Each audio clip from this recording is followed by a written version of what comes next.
உங்களுடைய இந்த பொன்னான நேரத்துக்காக நன்றி. நம்ம இன்னைக்கு பார்க்க போகிறது ஒரு சூப்பரான சிம்பிள் அண்ட் ஈஸியாக செய்யக்கூடிய ஒரு பச்சடி ரெசிபி தான் பார்க்க போகிறோம்.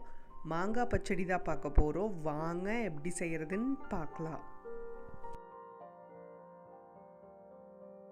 நான் இன்றைக்கி ஒரு பெரிய சைஸ் மாங்காய் எடுத்திருக்கேன். பச்சடிக்கு மாங்காய் எடுக்கும்போது ரொம்ப பச்சையாக இல்லாமல் லைட்டாக பழுத்த மாதிரி எடுத்துக்கோங்க. அப்போ தான் அது ஸ்வீட்னஸோடு சூப்பராக இருக்கும் பச்சடி.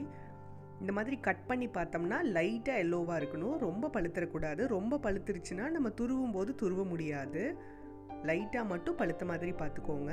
இதை கட் பண்ணி நல்லா துருவி எடுத்துக்கலாம். இந்த மாதிரி இதை ஓரமாக வச்சுட்டு அடுத்து ஒரு பேனில் கொஞ்சமாக எண்ணெயை சூடு பண்ணிக்கலாம். எண்ணெய் சூடானதும் 3 கொத்து கருவேப்பிலை சேர்த்துக்கலாம்.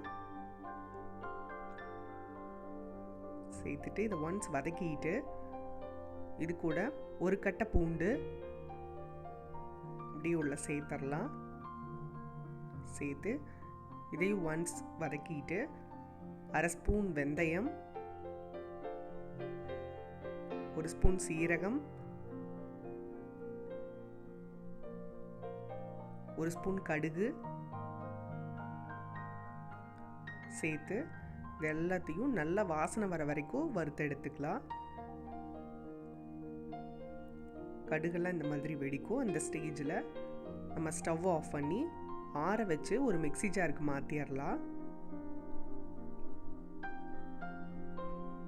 மாற்றிட்டு இது ஓரளவுக்கு பருப்பருன்னு இருக்கிற மாதிரி அரைச்சி எடுத்துக்கலாம். இதையும் உரமாக வச்சுட்டு அடுத்து ஒரு பேனில் 5லேருந்து 6 ஸ்பூன் வரைக்கும் எண்ணெயை சூடு பண்ணிக்கலாம். எண்ணெய் சூடானதும் 1 ஸ்பூன் கடுகு சேர்த்துக்கலாம். கடுகு நல்லா வெடிச்சதும் 1 கொத்து கருவேப்பிலை,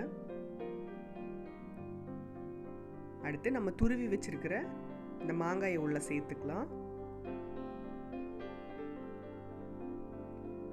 சேர்த்துட்டு ஒன்ஸ் கலந்து விட்டுறலாம்.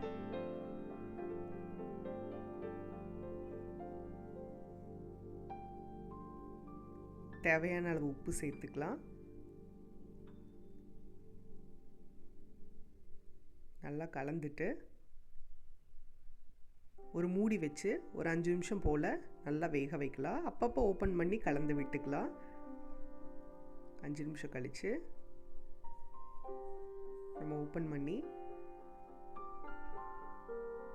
ஒன்ஸ் கலந்துடலாம். அடுத்து கொஞ்சமாக பெருங்காயத்தூள், அடுத்து நம்ம அரைச்சி வச்சிருக்கிற இந்த பொடியை உள்ள சேர்த்துக்கலாம். சேர்த்துட்டு இதையும் நல்லா கலந்து விட்டுறலாம். அடுத்து நம்ம காரத்துக்கு தகுந்த மாதிரி மிளகாத்தூள்,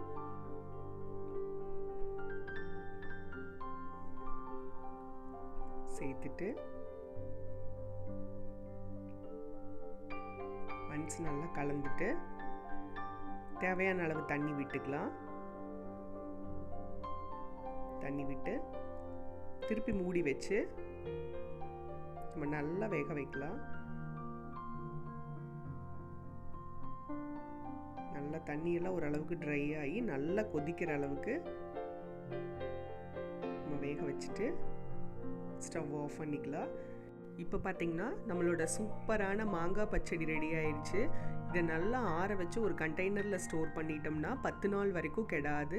இது சூடான சாதம், இட்லி, தோசை, சப்பாத்தியோடையெல்லாம் சாப்பிட்றதுக்கு அவ்வளோ சூப்பராக இருக்கும். நீங்களும் வீட்டில் ட்ரை பண்ணி பாருங்கள். அறுசுவைகளும் சங்கமிக்கட்டும் அனைவரது இல்லங்களிலும்.